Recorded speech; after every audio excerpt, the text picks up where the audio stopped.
Halo, oke semuanya. Kali ini saya akan menjelaskan project progress report dari pembuatan website Martabak Mustafa.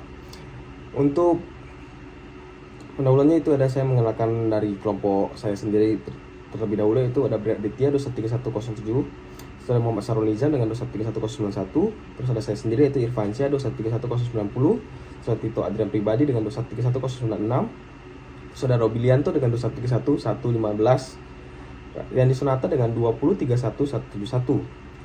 Di sini tujuan project. Tujuan project kami adalah meningkatkan kinerja dalam sistem untuk membantu owner Mustafa Prata. Terus yang kedua itu memberikan kemudahan bagi owner untuk melakukan perhitungan pengeluaran. Terus yang tiga itu melakukan kemudahan bagi owner untuk menghitung gaji karyawan, dan serta yang terakhir itu meningkatkan kinerja owner dengan perhitungan pemasukan melalui website. Untuk bab 2 sendiri itu milestone dan pencapaian. Di sini ada analisis kebutuhan. Di analisis kebutuhan itu ada terdapat tiga, yaitu identifikasi kebutuhan fungsional dan non fungsional. Terus yang kedua yaitu pengumpulan informasi brand Martabak Mustafa, dan yang terakhir yaitu penentuan fitur utama website. Dan di bagian B disitu ada desain dan tata letak, penyusunan wireframe dan desain visual. Itu kedua, pemilihan warna dan elemen desain sesuai branding. Dan yang terakhir persetujuan desain dari pihak Martabak Mustafa. Untuk bagian C itu pengembangan front end. Di sini ada implementasi desain ke HTML, CSS, dan JavaScript. Terus yang kedua, integrasi responsif untuk pengalaman pengguna yang lebih optimal di berbagai perangkat. Terus di D ada pengembangan backend, itu pemilihan teknologi cloud server dan database, pembangunan sistem manajemen konten, dan terakhir itu implementasi fitur pemesanan manajemen inventaris. Terus yang terakhir sini bagian terakhir itu E, uji coba. Uji fungsionalitas keseluruhan website, identifikasi dan perbaikan bug, pengujian responsif dan kecepatan website. Untuk tantangan dari Martabak Mustafa itu adalah karena mayoritas customer kami merupakan orang luar Batam atau turis, jadi jika mereka tidak datang mereka mengalami penurunan omset. Untuk di proyek selanjutnya itu rencana peluncuran, penjadwalan peluncuran website, kampanye pemasaran website, mendukung peluncuran. Itu kami akan menjadwalkan penjadwalan peluncuran website kami yaitu pada bulan 2 tahun 2024, yaitu bulan Februari tahun 2024. Kami luncurkan untuk membantu owner Mustafa Prata, yang akan dijelaskan lebih lanjut di user interface kami nanti. Untuk contohnya itu adalah pelatih pengguna, persiapan materi pelatihan bagi pengguna website, dan sosialisasi pengguna fitur-fitur utama.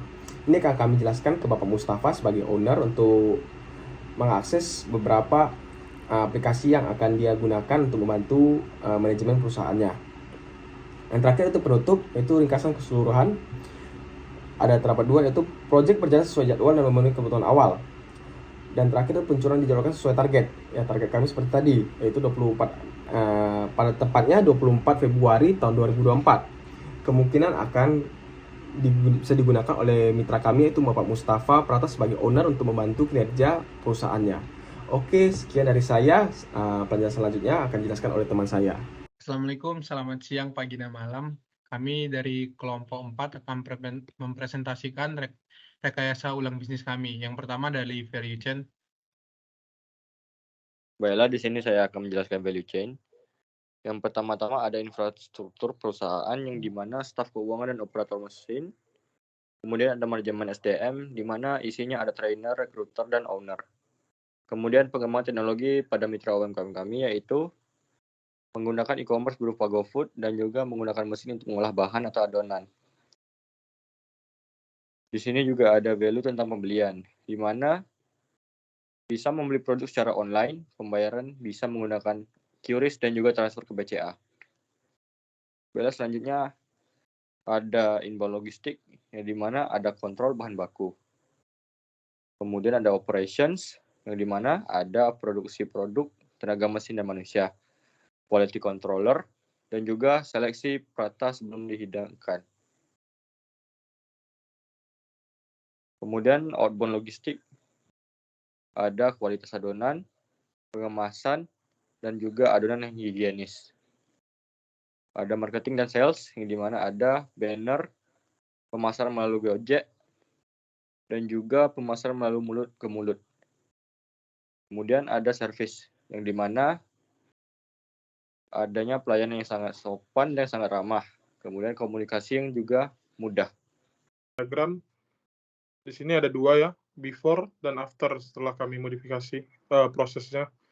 Jadi yang before itu sebelumnya Dimulai dari pelanggan itu memesan, habis itu ada antrian. Apabila ada, pelanggan akan diberitahu berapa lama waktu antriannya. Lalu pesanannya akan diantarkan ke pelanggan. Pelanggan langsung membayar. Habis itu uang langsung diterima owner. Apabila iya, apabila tidak, uang akan dibayarkan ke kasir menggunakan nota. Dan ada pilihan tidak untuk ada antrian, pesanannya langsung dibuatkan, pesanannya diantarkan ke pelanggan, pelanggan langsung membayar, apabila iya uang langsung diterima owner, apabila tidak uang akan dibayarkan ke kasir menggunakan nota.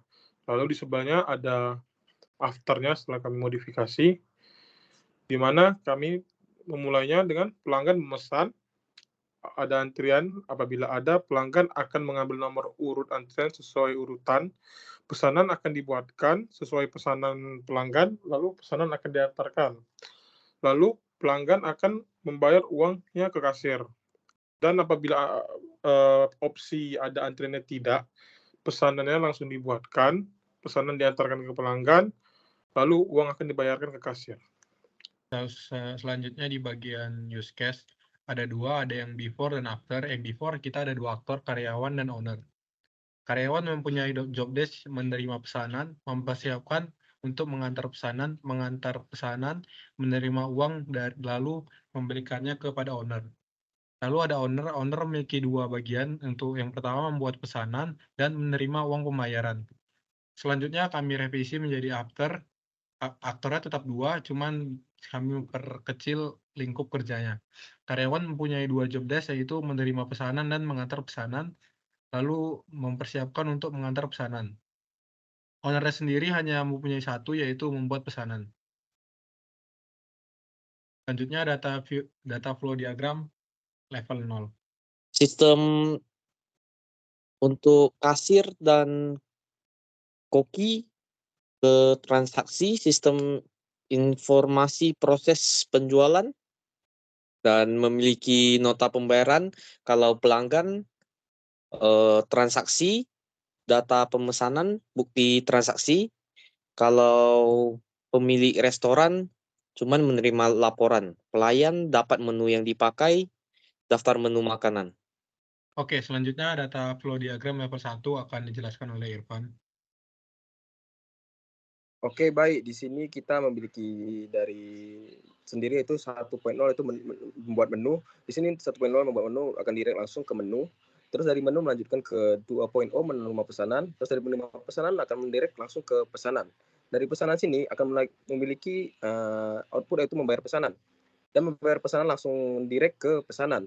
Terus dari pesanan bisa ngedirect langsung ke 4.0 yaitu memberi laporan penjualan. Dari sini dari laporan penjualan akan mendirect langsung ke pemilik. Nah, dari pemilik akan mendirect langsung ke membuat menu kembali lagi. Terus dari membuat laporan penjualan akan mendirect langsung ke pesanan. Selanjutnya level 2. Pertama-tama pelayan akan membuat pesanan, mengisi pesanan, dan pesanan akan masuk ke dalam bagian pesanan. Lalu bagian menu akan diambil oleh pelayan, lalu diberikan lagi kepada bagian mengisi pesanan. Lalu pesanan akan dikonfirmasi oleh koki, dan koki akan menyelesaikan transaksi dan masuk lagi ke bagian pesanan. Jadi untuk kelas diagram ini ada beberapa kelas. Yang pertama ada kelas pelanggan dengan atribut ID pelanggan, nomor meja. Lalu ada create pelanggan dan create pemesanan. Berhubungan dengan pemesanan, kelas pemesanan, di mana atributnya itu ada ID pemesanan, ID pelanggan, makanan, dan jumlah. Lalu ada create pemesanan, create detail pemesanan, create nota pembayaran. Habis itu ada kelas detail pemesanan dengan atribut ID pemesanan, ID makanan, lalu create detail pemesanan. Berikutnya ada kelas nota pembayaran dengan atribut ID pembayaran, ID pemesanan, dan total pembayaran. Lalu create nota pembayaran. Terakhir ada kelas makanan dengan atribut ID makanan, nama makanan, jenis makanan, serta harga makanan. Lalu ada create makanan. Kali ini saya akan menjelaskan di bagian user interface. Di sini pertama-tama kita beralih di halaman login, itu Martabak Mustafa Manajemen Sistem. Di sini ada di login page terdapat username dan password. yang akan dimasukkan Bapak Mustafa dan bisa diakses apabila Bapak Mustafa tidak berada di kedai. Seperti Muhammad Sarul Nizam sebagai koki di sana bisa diakses juga Muhammad Sarul Nizam, tapi berbeda. Muhammad Sarul Nizam cuma bisa mengakses di bagian apabila ini untuk perhitungan pemasukan. Jadi tidak bisa mengakses seperti owner. Dan karyawan satu lagi bisa mengakses, tapi tidak bisa seperti Muhammad Sarul Nizam. Jadi kita membagi menjadi 3 stage di sini untuk login page-nya. Oke, lanjut. Untuk di homepage sendiri, di sini kita ada 3 menu utama, yaitu perhitungan pemasukan, perhitungan pengeluaran, pengajian karyawan. Untuk di headbar-nya sendiri kita kasih nama Martabak Mustafa Management System. Di situ di bagian utamanya itu ada prata, martabak telur, martabak sarden, martabak daging dan tambahan menu untuk beberapa varian martabak yang selanjutnya akan ditambahkan oleh Bapak ownernya itu sendiri. Untuk kedua itu perhitungan pemasukan. Di sini kita sudah contoh ya, ini pengeluaran sehari tanggal 17 bulan 12 2023. Di sini 21 kali martabak daging laku, terus ada 7 kali martabak sarden laku. Di sini ada perhitungan kasar, yaitu total martabak daging 36.000 kali 21 756.000. Martabak sarden 20.000 kali 7 yaitu 140.000. Totalnya itu 896.000. Pengeluaran bahan. Di sini ada perhitungan pengeluaran bahan. Untuk apa pengeluaran bahan? Agar tahu untuk Bapak Mustafa tidak perlu capek menghitung berapa cuan bersihnya atau laba bersihnya. Itu pengeluaran bahan. Contohnya ini adalah yang saya sensor ini adalah seperti bahan pangan itu seperti tomat, cabai dan lain-lain, termasuk biaya sewa tempat. Total itu 10.000 kali 28.000, estimasi kira-kira totalnya itu 150.000. Total laba kotor itu 896.000 dikurang total bahan pangan 150.000. Jadi total bersihnya adalah 716.000. Di sini bisa tahu total bersihnya dalam sehari. Jadi Pak Mustafa tidak perlu bingung untuk menghitung total bersihnya, uangnya lari kemana. Bapak Nizam tidak perlu menghitung manual apabila takut uangnya salah hitung. Oke, kita lanjut ke bagian perhitungan pengeluaran bahan di sini. Sebelum ini, untuk pengeluaran bahan ini, dia bakal ngambil data dari sini. Oke, 71. Pengeluaran bahan itu bawang 150 gram 1.600 kali 28. Cabai hijau 4 biji 800 perak.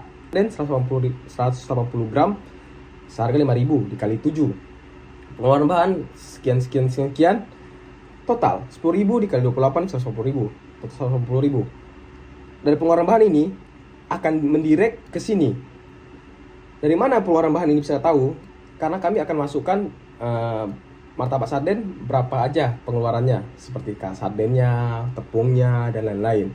Jadi dia bisa mendirect ke sini. Ini akan tercatat secara otomatis dari perhitungan pemasukan. Perhitungan pengeluaran bahan ini akan mendirect dari ini, martabak sarden, ingredientnya apa aja, terus ini bahan-bahannya, seperti itu. Oke, untuk bagian terakhir itu bagian paling penting ya, perhitungan pengajian karyawan. Oke, untuk pengajian karyawan di sini ya, ada foto profil dari karyawan tersebut, terus ada perhitung dari tanggal 1 masuk, tanggal 2 masuk, tanggal 3, tanggal 4 dan seterusnya. Ada yang tidak masuk 3 kali tidak masuk di sini, terhitung sistem. Di mana sistem ini dihitung adalah owner sendiri menekan apakah dia masuk hari ini atau tidak. Di sini udah 3 hari tidak masuk ya. Jadi kerja per hari itu 10.000 kali 7 sama dengan 70.000. Kerja sebulan berarti 70.000 kali 30 estimasinya, jadi 2.100.000. Dia absen 3 kali, berarti kali 3 kali 70.000 sama dengan 210.000. Total gajinya adalah segini, 1.890.000. Seperti ini. Inilah desain kasar kami ya untuk websitenya. Mungkin fitur utamanya seperti ini, kurang lebih. Tapi perancangan kami ya kurang lebih seperti ini agar memudahkan owner. Oke, terima kasih dari kelompok kami. Apabila ada kekurangan mohon dimaafkan. Wassalamualaikum warahmatullahi wabarakatuh.